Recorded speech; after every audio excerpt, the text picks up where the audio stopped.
Bear with me. I'm a little nervous. However, I'm going to shoot forward. Buenos dias and bienvenidos. Good morning and welcome. Mucho gusto. Pleased to meet you. Me llamo Brenda. That was given to me by a little fellow by the name of Alberto at the Oaxaca Mission. When he asked what my name was, I said Brenda, and he had to just roll those R's along for quite a long time. ¿Cómo está? Estoy bien. How are you? I am fine, other than a little nervous. That's about the expanse of my Spanish. But I certainly would like to learn more. First of all, I would like to thank all of you for praying for our team and for constantly covering us in prayer. From the time we left until we returned, we certainly felt it. I'd also like to thank all of my team members for sharing this experience with me. We shared laughter, tears, prayers, and of course, snacks. We had great snack time. But especially to my husband, I now get why you were called to go back every year. And of course, thanks to our puppy nanny, Bert. But most importantly, thanks be to God for allowing our team the opportunity to take this trip to Oaxaca Mission. What a blessing it was. You all received a little pamphlet this morning with a few notes from each team member outlining just a tidbit of their experiences, the exception being me, as I was given the honor of sharing with you verbally this morning. Where do I start? Wow, that's $1 million question. I will share but a tidbit as well, but please realize I am only skimming the surface of the experience. If I laid it out in detail for you, we'd be here a very long time. You will never be the same. It's printed above the doors in the dining hall. Many people have quoted it. And as I discovered, the saying holds much worth. Certainly more so when I was at the mission compared to when I came home. God's presence is so real and so enveloping there. I felt it the moment I arrived until the moment I left. His Spirit was constantly filling me with love and compassion and peace, none like I felt before. I was so grateful and humbled to be there. The staff were absolutely amazing. They were all so filled with the Spirit of the Lord and so friendly and willing to do whatever it was, to do whatever is necessary, wherever necessary, to help one another. The role each of them play is so vital to the development of the lives of the children and one another. They are always on duty, and on duty with a Spirit-filled attitude. Much we could learn from that. And because of this, it was easy to see that they certainly are in much need of prayer and encouragement. It's a full-time job. In the mornings after breakfast, we would attend Sala, which is morning devotions, where one of the staff members would lead and share. These devotions were immersed in the Word of God and were explained in a way that related to daily life for each one of us. It was so practical and encouraging and enlightening, with some conviction mixed in all at the same time. It was real. They were like mini sermons each morning. It was a great way to start our day. The children.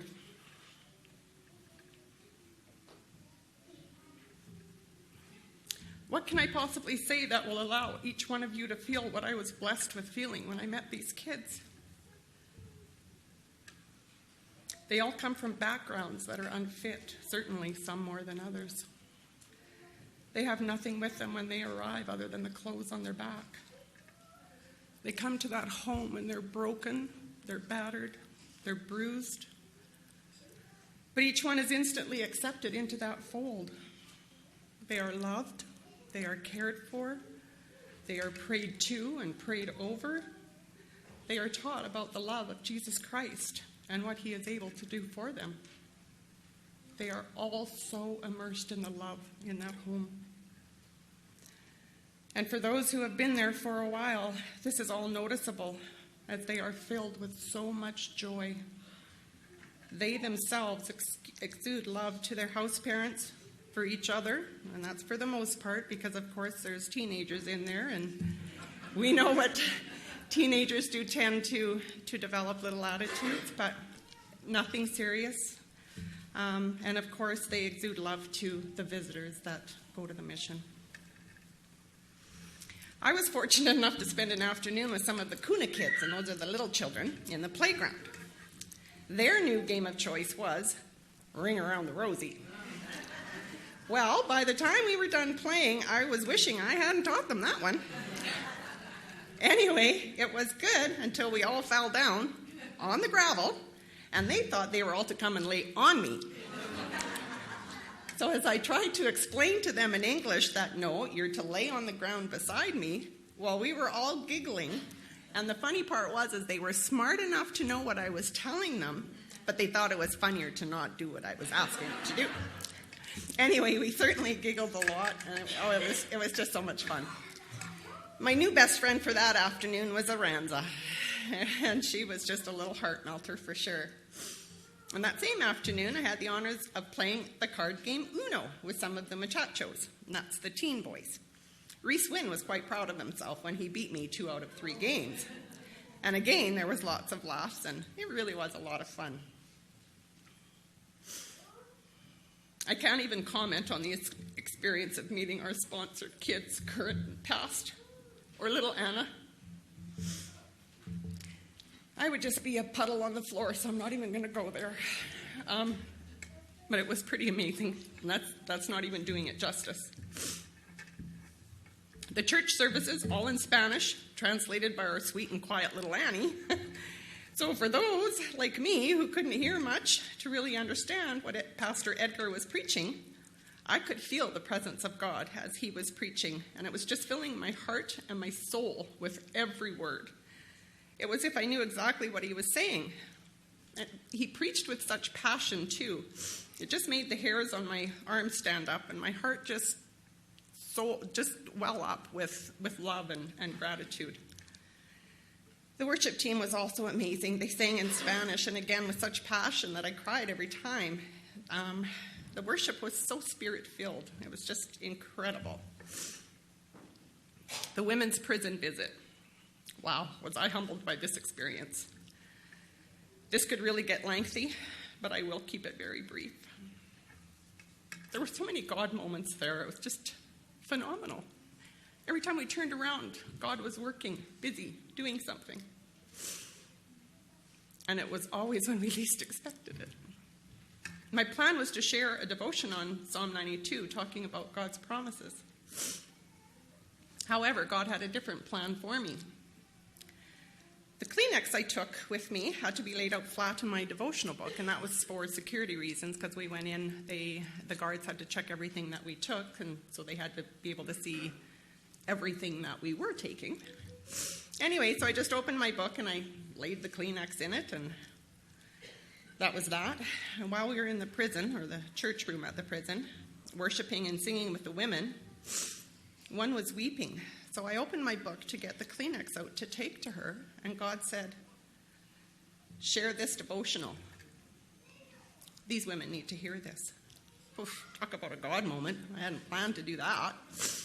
But of course, I obeyed, and I did share from that devotional, and it was based on the scripture in 1 Samuel 16:17, how the Lord looks at our heart, what's inside, and not what's outside, not our outward appearance. Afterward, David, one of the leaders from the mission that had took us there, and he was also our translator, said that the women were also intent listening to what I had to say and taking notes, and he really felt that they received a lot from what I had shared. And I said, "You mean what God shared through me?" Because it certainly didn't come from me. I wasn't prepared for that one at all. But anyway, it was an absolute blessing. There were a few comments made in your little pamphlet that you received, too, about when part of the group went for the actual worship service with the women inmates as well. And I think I can speak for all of us that it was just an experience that, phenomenal experience. Anyway, I could go on and on and on, but technically I'm sharing my paragraph, or 2, or 5 as it was. So I will stop here. And I will say that I don't honestly think what little I shared even comes close to giving my experience the justice and the praise that it deserves. But I did try. I was humbled by an almighty God on this mission trip, and I can't wait to go back. I can't believe it took me 10 years to say, yes, God, I'll go. But then I realized that it was God who said, this was the year I was to go. He was preparing me. And I think this morning was made a little bit more emotional when I saw Ian and Elaine walk in. It's so nice to see you. I'm so thankful that you're here. And you were such a blessing to us while we were there. Elaine was so gracious, and she translated while I shared and prayed with Anna. And they invited us to their beautiful home, prepared a lovely meal for us. And thank you so much, and God bless you. So with that, I'm going to say gracias and Dios le bendiga. Thank you, and God bless you. Buenos dias. Thank you, Brenda. That was awesome. It really did speak from every one of our hearts, because it's very hard to leave that place once you go. I have the privilege of introducing Ian and Elaine Croft. They have been missionaries at the mission in Oaxaca for 17 years. Is that right? Give or take. Okay. And Ian is in charge of all the building of the buildings, and Elaine blesses the women in so many ways. She teaches them quilting. She used to teach them quilting in the prison. She used to teach them I've gone to a town, to a home with her before doing quilting. And these women have no power, so it's all by hand. And Elaine would cut and prepare everything. And she makes quilts for every child that comes to the mission. And when they leave, they get to keep that quilt and take that quilt with them. And it truly is wrapped with love for them. They are prayed over. They are loved. Would you guys mind just standing so people can see your beautiful faces? Sorry, Ian. Yeah. Welcome to Wainwright. Anybody that's ever gone to Oaxaca, of course, remembers them. And there's many here, Ian and Elaine, that have gone to the Baja. So you will meet many people today. I made a poster, and it's a poster of children at the mission who need sponsors. So please pray about it. And if God is putting that upon your heart, for as little as $30 a month, you can sponsor a child. You can send a card for their birthday if you'd like. And if you are interested, please, there's a form to fill out. Let me know, or put it in our mailbox. Either way, I'm going to leave it up there for a couple of weeks.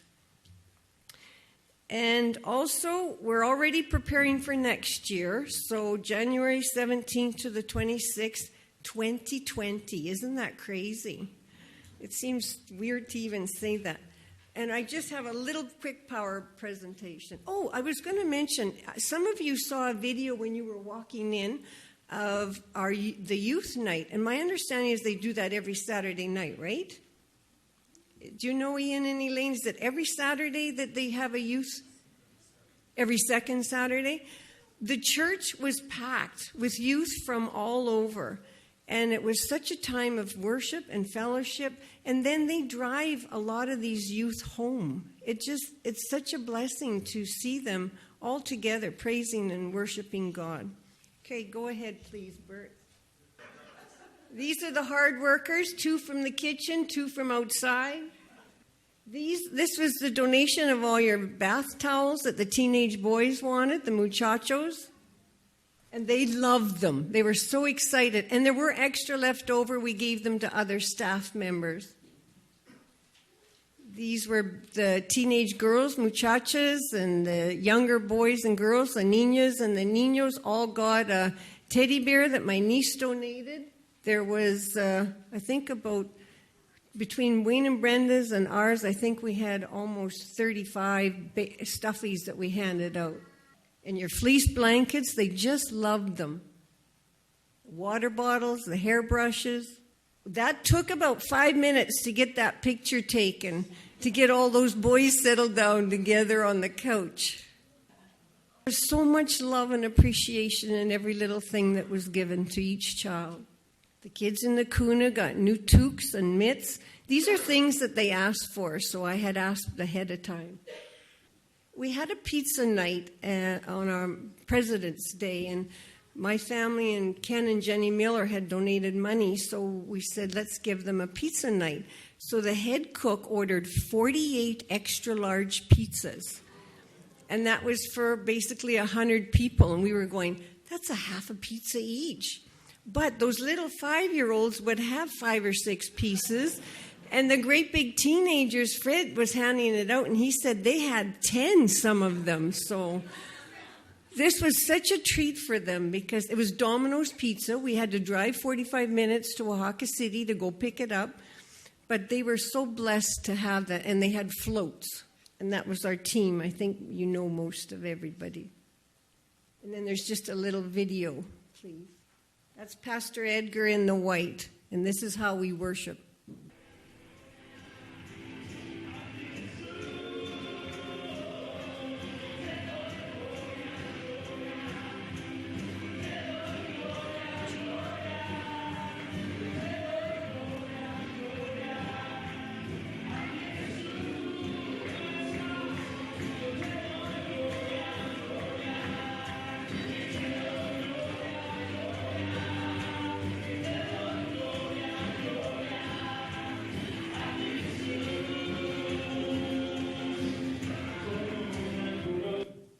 Thank you. That's it. Good morning, everybody.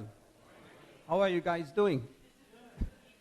Well, I'm doing great too, only I would like to give you a little bit of heads up.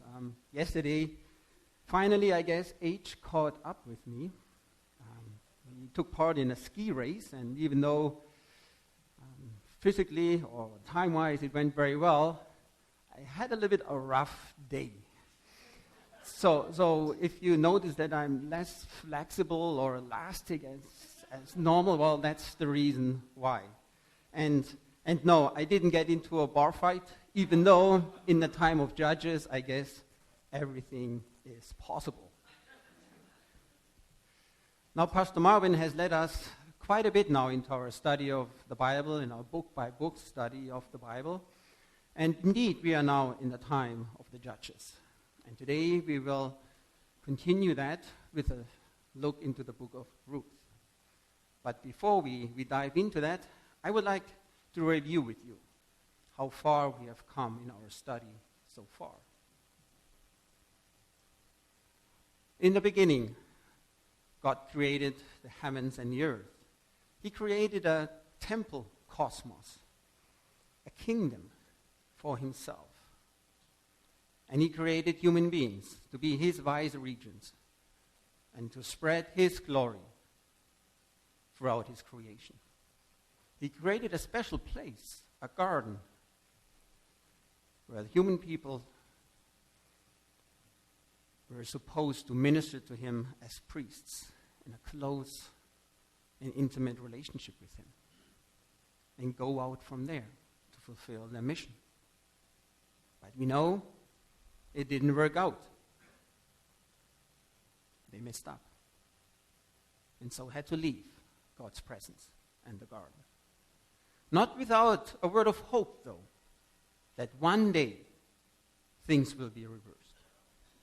But for now, sin prevailed. It gets so bad that God decides to make an end in it.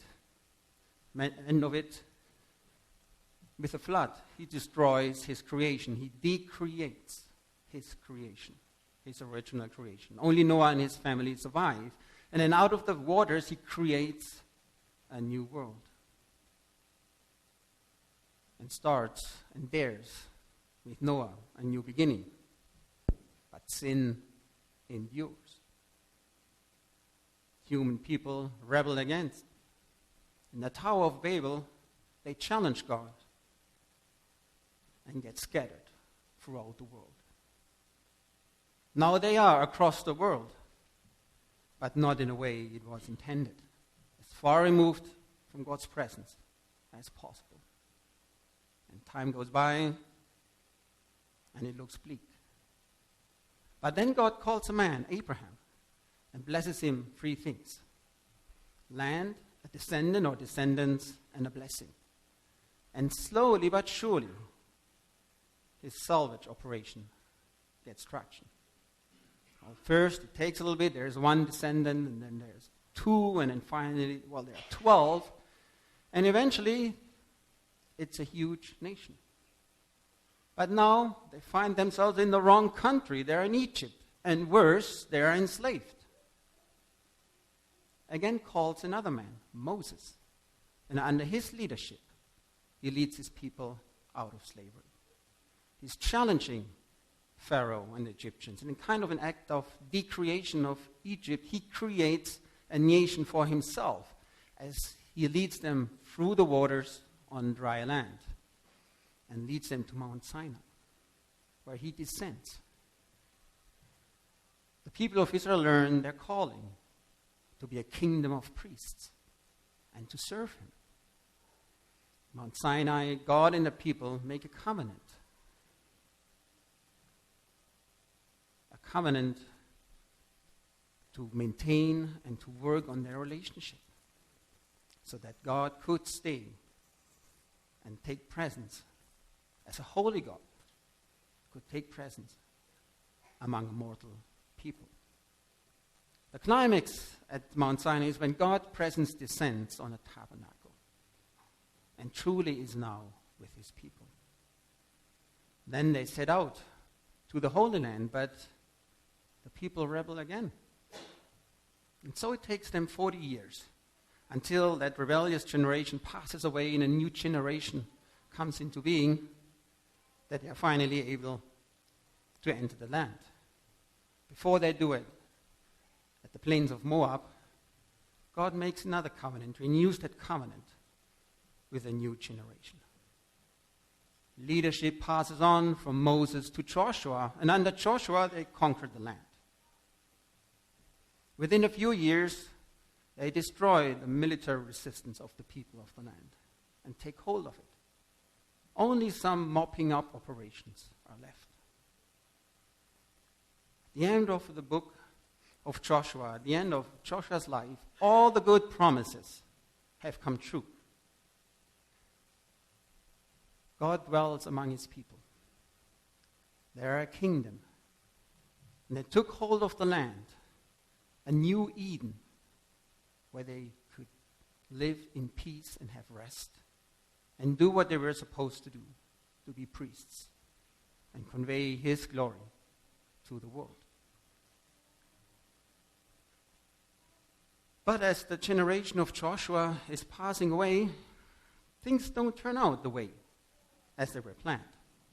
They are struggling. They are struggling spiritually, and that leads to actual physical problems. They turn away from the Lord, they turn away from the covenant and serve other gods. And then God punishes them by bringing in other peoples to oppress them. Then in their plight, they remember him and cry out to him, and God is gracious and raises leaders, so-called judges, who liberate them militarily from their oppressors. And then there's a time of peace while these judges are alive. But when they die, then it starts all over again. It's a circle, but even worse, it's more a spiral, a downward spiral. It's getting worse and worse each time. And as we follow the stories of the judges, we notice that particularly towards the end of the storyline of these different judges, even the judges become more and more questionable. Then at the end of this book, of Joshua, we find 2 stories, case studies, or an appendix. which I would like to call the Bethlehem trilogy. Why do I call them Bethlehem trilogy? Well, Bethlehem plays, in one way or another, a significant role in these stories. Well, in the first story, it's a Levite from Bethlehem who is instrumental in setting up the idol worship of a person called Micah, and then is instrumental in the actions of the Danites. In the second story, it is a concubine from Bethlehem who is instrumental, known not as a subject in an active way, but rather as an object. She experiences extreme sexual violence, is then killed and dismembered, and that sparks a civil war of the 11 tribes against the Benjamites who are made responsible for that. Now, these are two stories, and you will think, well, Michael, you talk about here a trilogy. Well, there's another story, a third one, even though it is not in the book of Judges. That is the book of Ruth. And that starts with a family leaving Bethlehem in a time of famine to take refuge in neighboring Moab,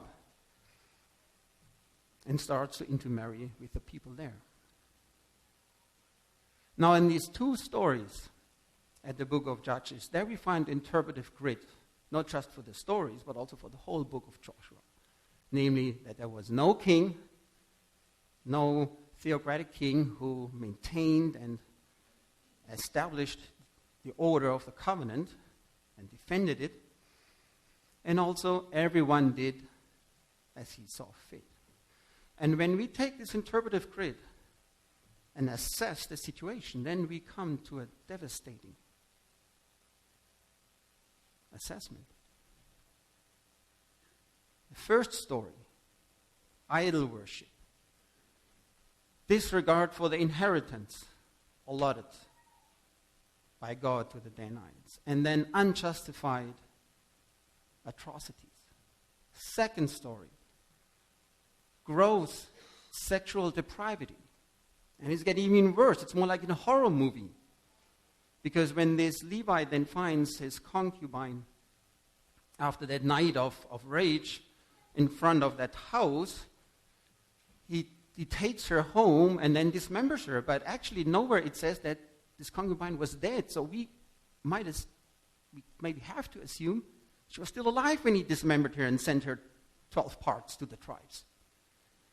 That then sparked the civil war. And it was just a civil war. It's more like almost genocide against one of the tribes, which put then in jeopardy all the promises of God to raise a people for himself that has an inheritance in his presence. So what has become of God's plan of this kingdom of priests and to dwell among them? And in the third story, not that it can get any worse, I guess, but it seems like as people are starting to leave the country. The Holy Land, this new Eden, where God planned to dwell among his people and build his kingdom. People are starting to leave. It seems to be that everything is falling apart. All this salvage operation God started way back when they were chased out of the garden. All, it seems to be falling apart. Is that the end? Of course, we know it's not. All the more, we need to ask, why isn't it? Well, we know that the book of Ruth took a dramatic turnaround. And we need to ask, how was this possible? How was it possible that the book of Ruth actually becomes a light in a dark time, a beacon of hope in a dark time? What happened in the book of Ruth? What happened in that story that made it so different in its result from the other stories we read in the book of Judges? I would like to find an answer to this question by looking from 3 different vantage points at the book of Ruth, to the book of Ruth. I would like to look at the presence of God. How is the presence of God conveyed or portrayed in this book?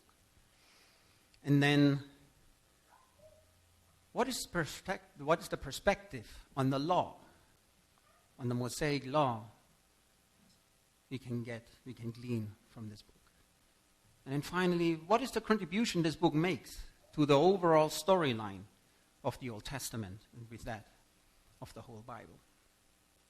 Well, let's start with a look at the presence of God. Now, in our book-by-book study, I think we are pretty spoiled, and we are used now to fantastic manifestations of the presence of God. A burning bush, an angel of the Lord, clouds, a voice from heaven, earthquakes. People being used by God in a way that they speak God's word. But in the book of Ruth, we find only 2 passages, actually only 2 verses where God is mentioned by the narrator as an active participant. In the beginning, when it says that he comes to the relief of the famine, and then at the end, when we learn that Ruth conceives a child.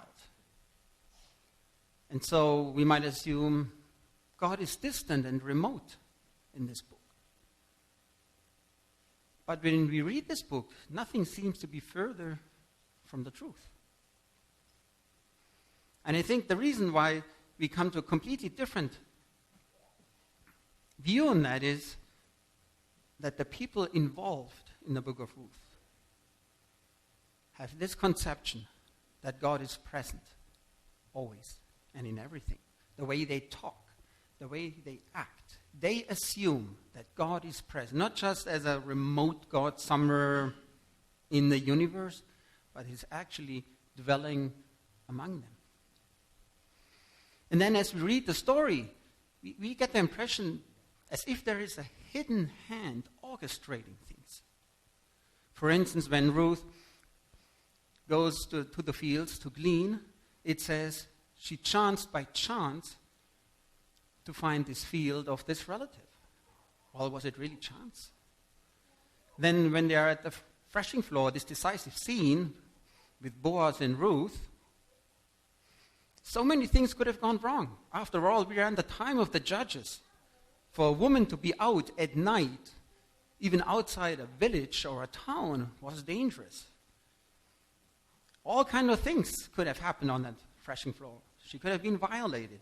Boaz could have taken advantage of her. Who knows? Things have gone wrong, but no, everything worked out just fine. And then this scene at the city gate, when Boaz then talks to the elders and to this other relative, everything just goes smoothly.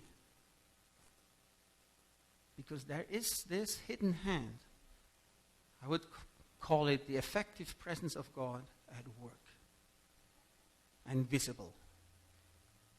Without burning bush and angels of the Lord and clouds and earthquakes and so on. And then when we look at the law, how the Mosaic law comes across, we find astonishing things too. Usually when we think of the law, we think it in terms of law versus gospel. So we think of burden and legalism and heavy load versus freedom. But when we look at the book of Ruth and the people there is no burden. For instance, with the gleaning, this was a custom, it was a law in the Old Testament in order to provide for the poor people in the land. So that then when at harvest time, the harvesters would bring in the grain, that they intentionally would leave things behind for the poor people to come and glean. But when we look at Ruth, what she's actually able to do is, it's not just gleaning. She is harvesting. I read in one of the commentaries that what she brought in was probably a whole year's worth of grain for 2 people. This is not just gleaning. Then the strange custom of Levirate marriage and the kinsman redeemer, both of them deal with family wholeness. This Levirate marriage, for us it seems very, very remote and archaic, this custom. Namely that when a brother dies without leaving a male heir, that then the other brother is supposed to marry his brother's widow in order, or with hope, that a male heir would come out of that relationship. And that would mean maybe that the brother then might have 2 wives. Well, in our case, Boaz is not a brother. We don't know what exactly the relationship is. Maybe it's a cousin or a second cousin. And then this kinsman redeemer thing, that is when a family gets in, for some reason, into trouble and has to sell their land. Part of the inheritance, have to sell it to some outside person. And then this kinsman redeemer would be a relative who has the financial means to buy this land back and to restore it to the family, so that this family can continue to enjoy their part of the inheritance. But this land from Naomi, that isn't sold. It's still in family possession. So what's going on here? Well, it seems to be that in the book of Ruth, people just are not looking here at the letter of the law, but they are looking at the spirit of the law. No one is coming saying, whoa, boss, you can't do this. This gleaning thing, that means only leave a little bit behind. You can't invite some other person into your field and just harvest as much as they can. Or with a Levirate marriage, no one is coming saying, whoa, wait, boss, here. That applies only to brothers, right? And so if there's no brother left or anything, well, bad luck, so be it. No. They're going above and beyond. And it seems to be that the law is not a burden to them. And I don't want to even mention the fact that Ruth is a Moabite, and that Moabites were only admitted into by the 10th generation into the family of God. And then the third thing I wanted to look at, the contribution to the overall storyline. So the way we usually read the Bible is that, we go Joshua, Judges, 1 Samuel, or we flipped here over a few pages with the book of Ruth and treat it as if it is a peripheral story, a sidekick of Scripture. But by the end of this book, when we find out that this descendant who comes into being through Ruth, Obed, is an ancestor of David, and read then this genealogy, we realize it's not a sidekick. It's actually part of the central storyline as it unfolds in the Old Testament. And it's interesting to note that this genealogy at the end of book Ruth encompasses 10 generations. And when we hear the number 10, ding, ding, a bell should go on, because where have we come across a genealogy with 10 names before? In the book of Genesis, when it runs from Adam to Noah, and then from Shem to Abraham. And it's also noteworthy that Obed, the son of Ruth, is in number 7 position. And 7, again, is a number where it should go in our mind, ding, ding. This is an important indicator that something special has been happening here. The genealogy starts with Perez. Well, who is Perez? Perez, well, he came out of the same kind of weird relationship of Levirate marriage between Judah and Tamar. And with Judah and Tamar, we often think, what does this story here mean in the book of Genesis? That's completely out of place. No, it's not, because it explains us how Judah turned from villain to hero. And so in this genealogy at the end, we learn, well, this is not a side story, what's going on here in Bethlehem. This is a central part of God's salvation plan. Now, how can we explain these observations? And we're still working here on our question. Why did the book of Ruth turn out so different as the other stories in Judges? Well, I think we have come now pretty close to finding our answer. Because when we look at the law and how people behave, we can see that there is an underlying value system. That the law is not just some kind of random, arbitrary, laws put together, but rather that there is a system underneath it, a value system, on which on top then the law is built as kind of examples of how these values are playing out in real life. In the Gospel of Matthew, in chapter 23, I believe, during the last days of Jesus' life in Jerusalem, he is challenging the Pharisees in the 7 woes. And in one of them, in chapter 23, verse 23, he says, "Woe to you, teachers of the law and Pharisees, you hypocrites! You give 1/10 of your spices, mint, dill, and cumin, but you have neglected the more important matters of the law, justice, mercy, and faithfulness. You should have practiced the latter without neglecting the former. You blind guides, you strain out a gnat, but swallow a camel." While these 3 terms, justice, mercy, and faithfulness, they correspond to the Old Testament terms of justice, righteousness. Mercy is kindness, the key word in the book of Ruth, often translated as love, loyalty, covenant love, covenant loyalty, and faithfulness, or sometimes translated as truth. And it shouldn't surprise us that these values are actually part of the character of God. When God reveals himself in Sinai in chapter 34 in the book of Exodus, and just reading here a bit from that,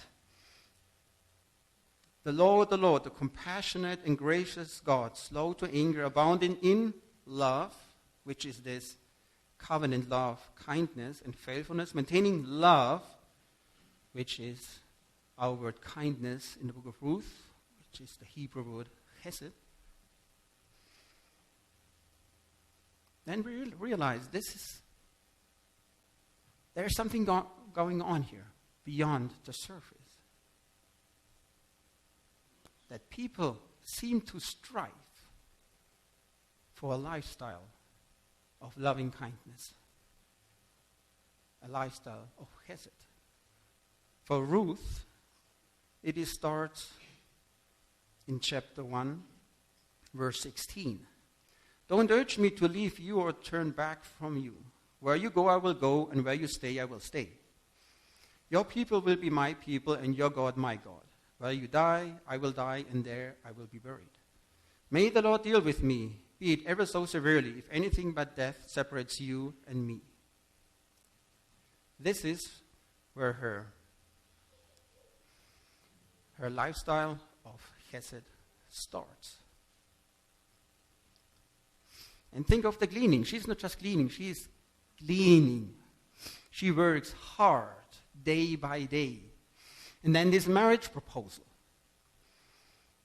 I heard that in our context here in Alberta, or at least in rural Alberta, it is quite inappropriate if a woman proposes to a man, if a girl proposes to a boy. But look what she's doing here. And that's 3,000 years ago in a patriarchal society. Someone of lower social standing proposes to someone in a higher social standing. Younger person to older. Woman to man. foreigner to established member of the family of God. And why is she doing this? Because she's absolutely committed to live this lifestyle of Hesed for Naomi and her deceased husband. And in the same way with Boaz. Now, he allows her to glean as much as possible. And then in this marriage thing, he could have said, well, I'm not doing this here. I already got a wife. Why do I need a second one? And by the way, if out of that relationship come more children than just one, then I have more children than I maybe want. And just as this other kinsman redeemer says, then my estate is in jeopardy. I'm not doing this here. No. Both are going above and beyond.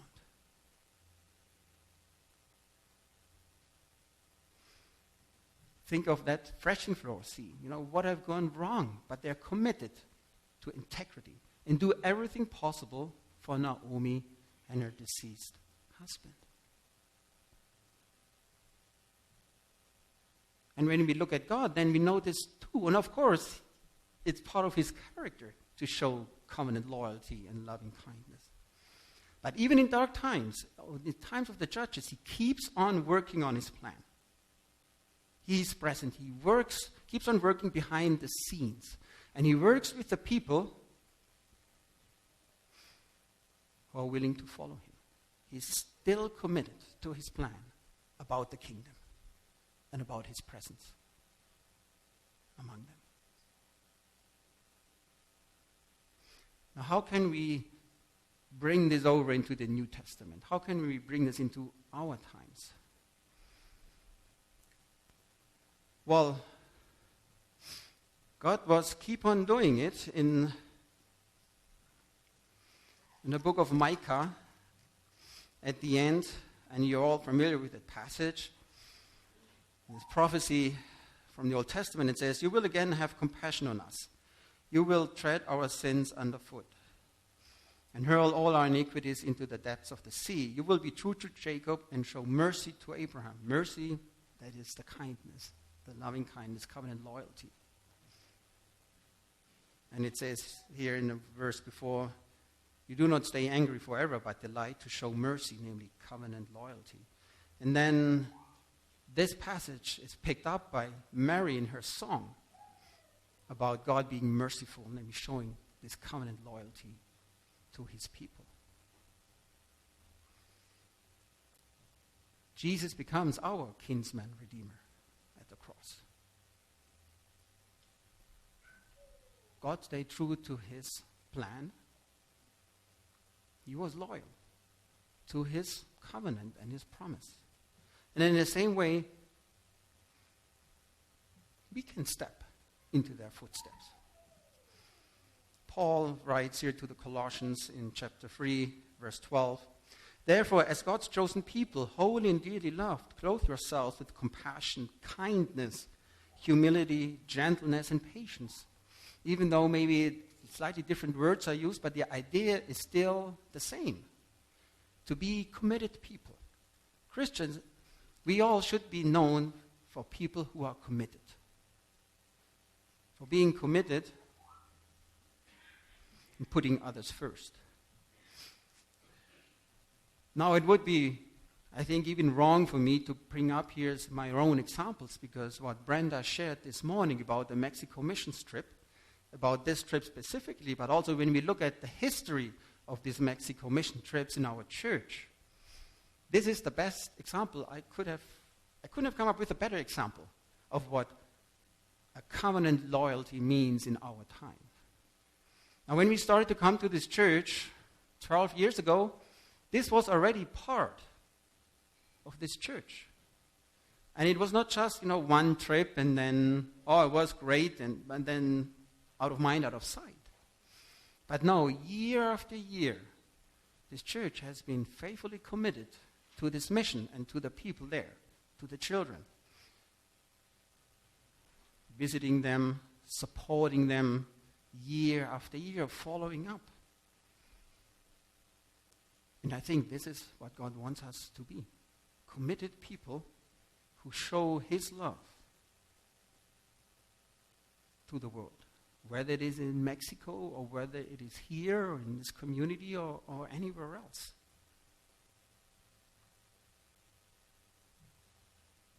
The book of Ruth is such a short piece in our Bible. But I don't think we are actually able to underestimate its significance. It shows us that God keeps on working, keeps on His promises, even in dark times. And at the same time, it is possible for people to live a God-pleasing life under such circumstances. So that there is always a light, there's always a beacon of hope, where people of God are willing to step up. Even to the point that spiritual leadership can come from anywhere. Jen, would you like to close?